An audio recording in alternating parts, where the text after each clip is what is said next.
Hi everyone, welcome back to a new Excel demonstration video. This is Will.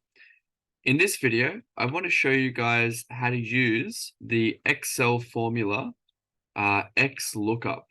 Okay, xlookup is very useful when we have some list or some item, right? So some just like some like element, right? That has some other corresponding value that we would like to know. Okay. So in this example here, I've got a potential list of items that you might find in a grocery store, right? So I've got carrots, apples, bananas, watermelons, and blueberries in this list here. And each of them has some corresponding price, right? So apples are $4.50, carrots $4, blueberries $7, right? Based on this, xlookup is going to allow us to essentially assign this price for each of our items based on the order that it appears in our two lists here. Okay, so let's have a go at using it, right? So like all Excel formulas in Excel, we begin by writing equals. Okay, equals tells Excel that we would like to input an equation into Excel. Okay, so equals, the formula is xlookup, and then we're going to go open bracket. All formulas have an open bracket, and now we're going to tell Excel which value we would like to look up. So in this case, we would like to look up the value carrots. Okay, comma, always comma to go to a new input in a formula. Okay, so our first input was carrots. Our second input is going to be our lookup array. Now, our lookup array is the list of items that contains carrots, right? So that's going to be our first list here. So let's select this range. Okay, so we're looking for carrots in this list here, right?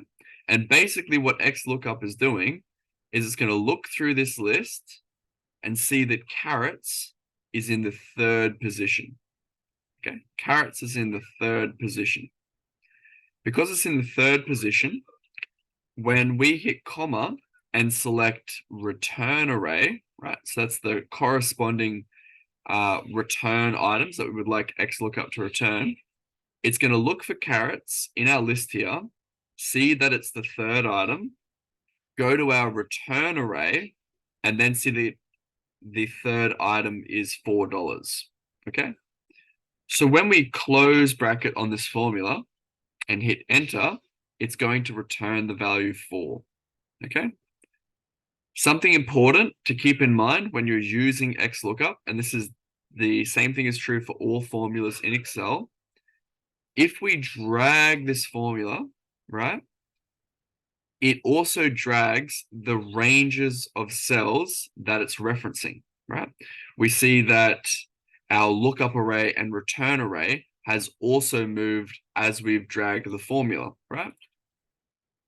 So the way that we can stop this from happening is if we go up to our formula, select the ranges that we don't want to move. If we hit F4 on the bottom part of the range and the upper part of the range, making sure there's a currency symbol in front of the C or in front of the letter and in front of the number, and do that for the return array as well. Basically, what that currency symbol is going to do is it's going to prevent our ranges from moving as we drag it down. Okay. So now we're able to drag it all the way down, and now we know the prices of this list of grocery items. Okay. So this is going to be particularly useful as a formula when you guys are completing problem solving task 2. Okay.